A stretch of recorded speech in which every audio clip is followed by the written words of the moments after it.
In normal situation, the body is made up of lots of different types of tissues such as bone, muscle, skin, blood, etc. All these tissues are composed of tiny, tiny particles called cells. These grow and they also interact with each other within tissues and within organs in a very predictable way, from a baby right out to adulthood.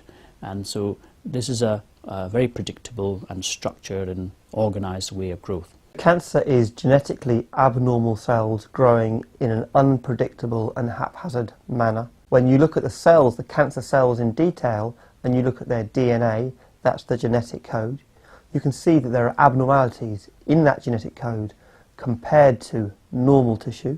They behave in an unpredictable way. They grow or typically arise from one part of the body, and unless they're treated, they will ultimately spread beyond, initially within the organ that they are starting from, so that it will affect the function of that organ and will damage it, and ultimately it will go beyond that organ to spread to other parts of the body.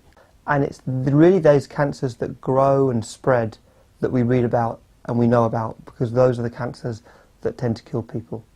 Testicular cancer is a type of cancer where there is abnormal growth, and that's in the form of a small lump. And you can have benign growths and cancerous growths. The commonest type that we come into is cells from the body of the testis itself, those cells that have the ability to produce sperm. They will divide more rapidly than normal cells, and they won't kill themselves, they'll continue to divide. And as they divide, eventually, as there are enough of them, they will form a mass of cells. And eventually, if they're big enough, you'll be able to feel that mass of cells.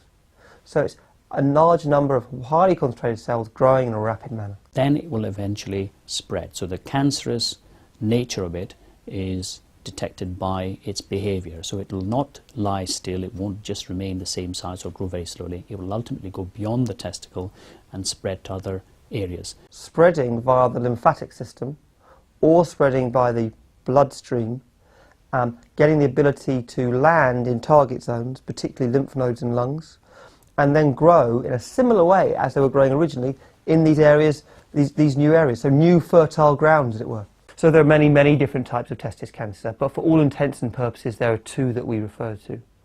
Both are curable.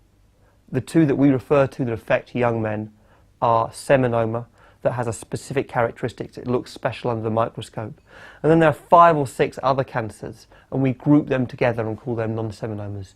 And the treatment pathways are very slightly different between the two, but for all intents and purposes, testis cancer, germ cell tumours of the testis, are treated in a pretty similar way with surgery and chemotherapy, and the outcome is excellent.